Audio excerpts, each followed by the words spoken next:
Jayatyashrita santrasa dvanta vidvamsanodayah prabhavan sitaya devya paramavyoma bhaskaraha. Let Ram, the Supreme Personality of Godhead, grant us the knowledge and the power which will help us think about the four Purusharthas and the most important of them all, Parama Purushartham, which is Moksha. Ram, along with his brother Lakshman, was walking in the forest after having killed Tataka, Subahu, and driving away Marich. He learnt the Astra Vidya from Vishwamitra, listened to the story of how Shiva burnt Manmatha in Siddhashram, and how Aditi and Kashyap were blessed with the most important incarnation of the Lord called as Vamana Avatar, and how with that avatar he brought down the arrogance of Bali, and what implication the story of Bali and Vaman had over Ram in winning over Ravan. Now, while Ram was coming with Vishwamitra, Vishwamitra narrated the great Kumara Sambhavam, which is how the son of Lord Shiv was born, called as Kartikeya. There was a demon called as Tarakasur, and it was only by the son of Shiv that he could be killed. After having married Parvati Devi, the daughter of Himalayas, he for a very long time undertook penance. Then, by the efforts of Manmatha and by the requests of the Devas, Shiva, blessed with his vital fluid, which flew and came down to the earth and dropped into this holy river called as Ganga, and they split as 6 glowing, resplendent parts. So these parts met the wombs of 6 Kartika Stris, 6 Kartika women. They grew pregnant and they delivered 6 kids which were identical. They grew up together, and these Kartika women showered their love and affection on those children. Parvati Devi, the wife of Lord Shiv, came one day, got all the 6 kids together, joined them, and it was a single body with 6 heads. 6 is Shat, and since the child had 6 heads, he was called Shanmukha, Shanmukha. So, since he brought happiness to his mother Parvati, he was called as Shanmukhanand. Since the vital fluid flew and came down to Ganga, and it flowed in Ganga and reached a forest called as Sharavanam, he was called as Sharavan or Saravan. He was also called as Guha and was the commander-in-chief of the army of Devas. Hence, he was called as Senadipati, Deva Senadipati. Hence, this son of Shiva was called Kartikeya, since he was brought up as the children to this particular star called as Kritika. So, there is a nakshatra called as Kritika, and the 6 women who were in charge of that particular star, he was called as Kartikeya. Since he was born in this particular Vanam, forest of Shara, he was called as Sharavanaha. Since he had 6 faces, he was called as Shanmukha. Since he brought happiness to his mother, he was called as Shanmukhanandaha. Since he was the one who would always hold secret things in a secret way, he was called as Guhaha. With such names, he also has great importance in South India. People in the south and people in countries like Singapore and Malaysia worship him as Muruga. Muruga is a word in Tamil which denotes the same deity, the son of Lord Shiv. Since the work of Kalidas deals in detail about how he was born to Shiv and how he brought an end to those evil forces, this particular work of Kalidas is called as Kumara Sambhavam, since this son of Shiv was also called as Kumaraha, one who is a boy. As a boy, he tackled all those evil forces. Now, these stories were mentioned by sage Vishwamitra to Ram. Along with this particular story, Vishwamitra also gives the Phalashruti, that is, the fruit of reciting such a great story. He says, Bhaktascha yah kartikeye kakutstha bhuvi manavaha ayushman putra pautraischa skanda skalokyatam vrajet.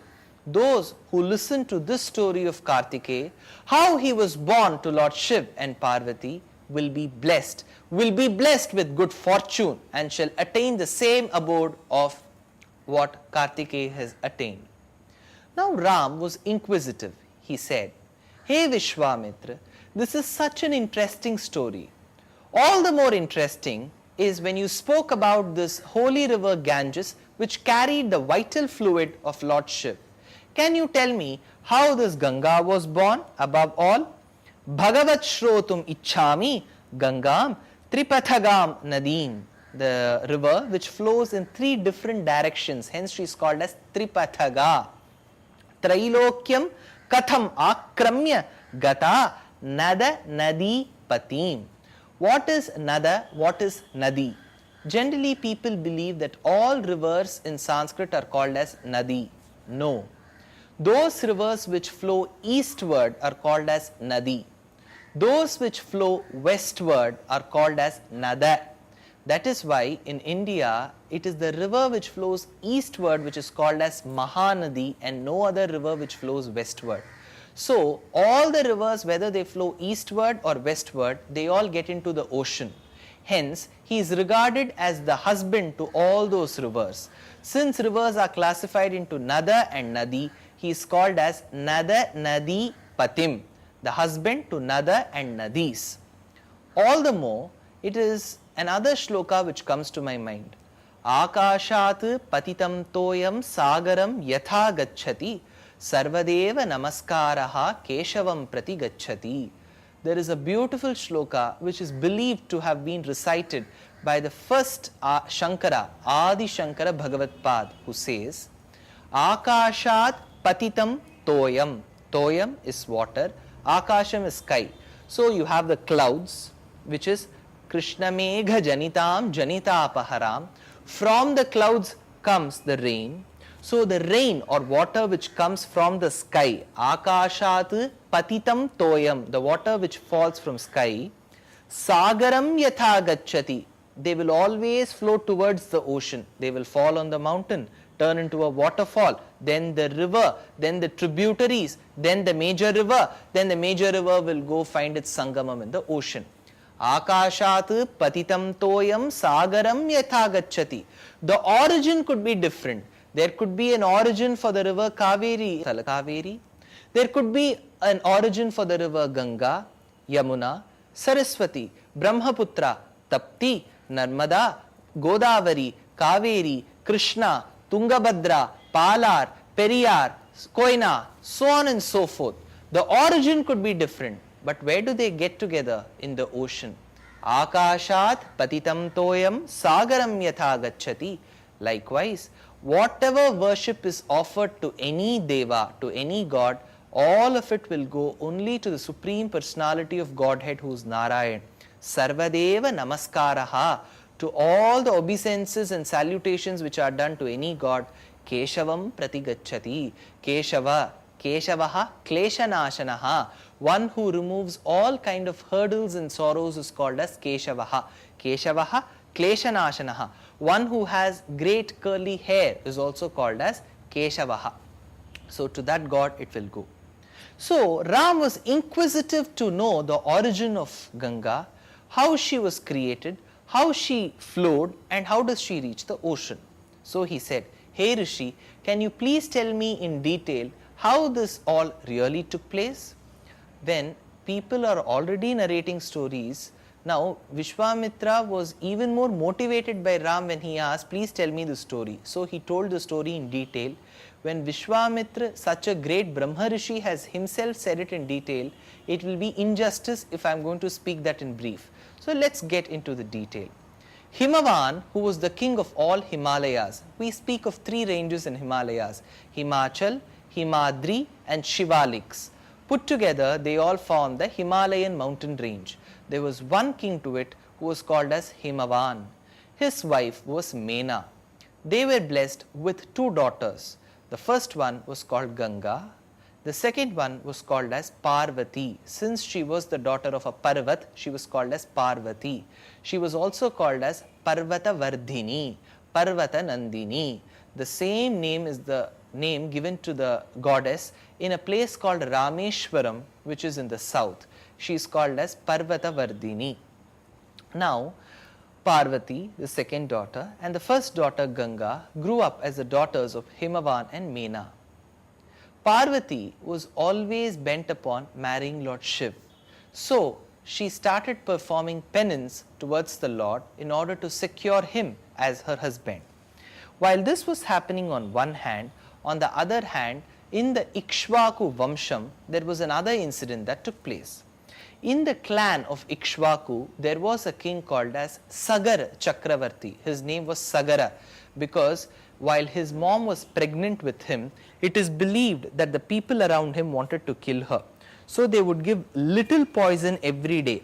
Sagaram means one who has survived poison. So even if you give poison to him, he would not die because he was getting immune to that poison. The Sagar Chakravarti had 2 wives. Comes another question, why did people in those days have so many wives? Well, this is a question which I may not be the right person to answer, but administration and laws in those days for Kshatriyas allowed them to have many wives. Nevertheless, Ram was such a great person, an embodiment and a repository of all auspicious attributes and virtues that he just chose to have one. Don't ask me about Krishna because all that I am talking about is just Ramayana. Here Sagar Chakravarti had 2 wives. The first one was Keshini and the second one was Sumati. Keshini and Sagar had one son and he was called as Asamanjas. Sagar Chakravarti with his other wife Sumati. Who is this Sumati? Interestingly, Sumati was the daughter of Kashyap Chakravarti. So Kashyap Chakravarti, whom we saw, the sage Kashyap, he had 2 wives, Vinata and Kadru. From Kadru came the snakes, from Vinata came Aruna, who became the charioteer to Lord Surya, and the other one was Garud, who became the vehicle to Lord Vishnu. Along with, he also had a daughter called as Sumati.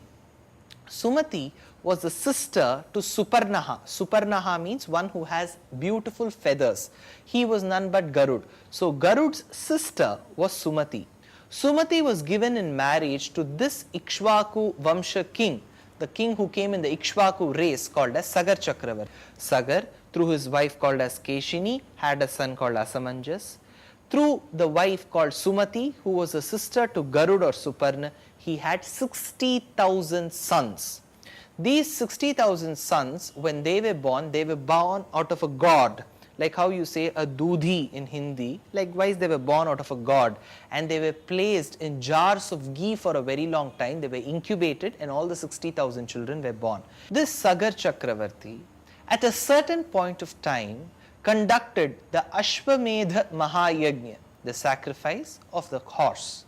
While he was conducting this particular sacrifice, he tied the sacrificial horse to the particular pole, which was the Upasthambam. At that particular point of time, Indra, who was mostly jealous in all the stories of people who were performing the Ashwamedha, came down to this earth and took the sacrificial horse and abducted it.